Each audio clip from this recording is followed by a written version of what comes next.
And welcome to Topman Stadium on the campus of California Baptist University. A very special Inside the Lancers presented by Magnolia Heating and Cooling as we get you all set for another upcoming edition of CBU Baseball. Coach Adcock here joining us, and the season is now upon us, and as the defending WAC champion, I guess you're not going to surprise anybody. Everyone knows who the Lancers are by now, I guess. Yeah, we've got a lot of work to do. We still got 6 days left. Don't start me too soon. We've got some things we got to shore up as we get ready for the opener here next Friday night. Coach, let's go back to that first year at Division I, and you guys were able to get a piece of that WAC championship, the conference championship, on the final game of the year. How big was that for this program right out of the gate? I mean, year number one to hang a conference championship up.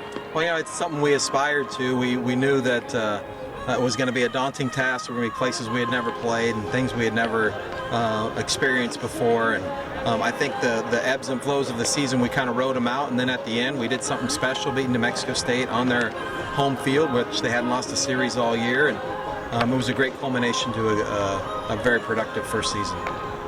You know, that first year was so great. Now what does the expectations feel like now going into year number two, based on all the success that you guys had last year? And our own expectations are high, and our expectations of our administration and university, rightly so, are high as well. And so it's not going to diminish what we're shooting for in year two, but it is, you know, it's going to be intriguing and interesting. We got gutted out of our pitching staff, and we lost the middle of our lineup, so there's a lot of names I think Lancer fans haven't heard yet that are going to make their own statement this year and kind of pick that torch up where last year's group left off. I know there are some guys coming back, Playa, Glenn, Castillo, some of the names that we're going to hear again this year. But again, let's do some name dropping. Yeah. You did lose a lot of guys. Who were the guys this year you're expecting to step up? Well, our rotation's going to, right now we're cycling through 5 guys. Brett Fennell from Woodcrest Christian, Brian Pope, who was a long reliever for us last year, Christian Culpepper, a freshman from Rancho Cucamonga, and Mason McGarvey, who was a reliever for us last year. The only one with experience on the starting core is Chris Barisa. So Chris will start opening night, and then the rest of those guys will cycle through potential starters. And then we moved George Valerio to a closer role and met with Matt Amrine and George Valerio at the backside. We're comfortable with that.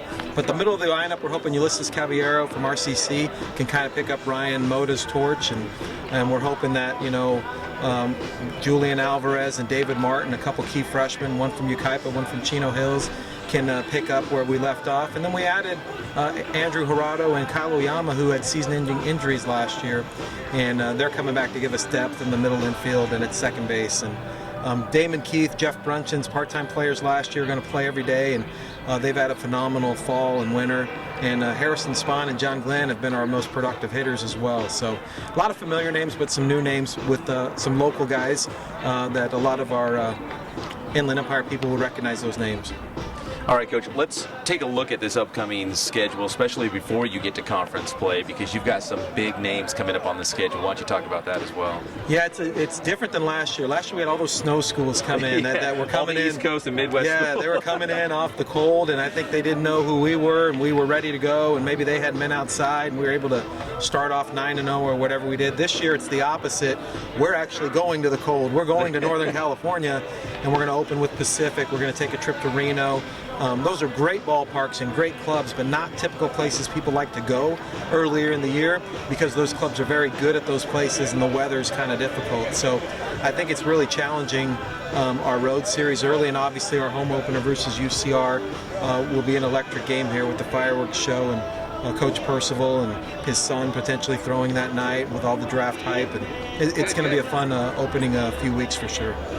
And Coach, finally, I don't know if I've ever actually asked you this, but you're a Riverside guy. You're managing Division I college baseball in your own backyard. I mean, is this the dream? I feel like you're living the dream right now. Isn't it though? A lot of fans, baseball fans, might not know this name, but Skip Bertman was a longtime coach at LSU and won a lot of titles in Division I. And I always aspired, you know, to be a Division I head coach, and I was going to be the next Skip Bertman. And then the Lord had a different plan for my life, and I went a different direction, went to CBU at the time, and we were NAIA, but man, God can take those things full circle and make your dream just happen in His time, not your time. And here we are 18 years later, and I didn't need to move. It is my hometown.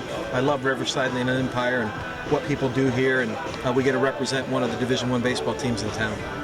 Well, it was a great first year at Division I. Now you go to your second year at the Division I level. Coach, best of luck this season. Always Thanks, buddy. appreciate the time. Appreciate it. All right. That's Gary Adcock, the skipper here for the Lancers on a very special Inside the Lancers presented by Magnolia Heating and Cooling.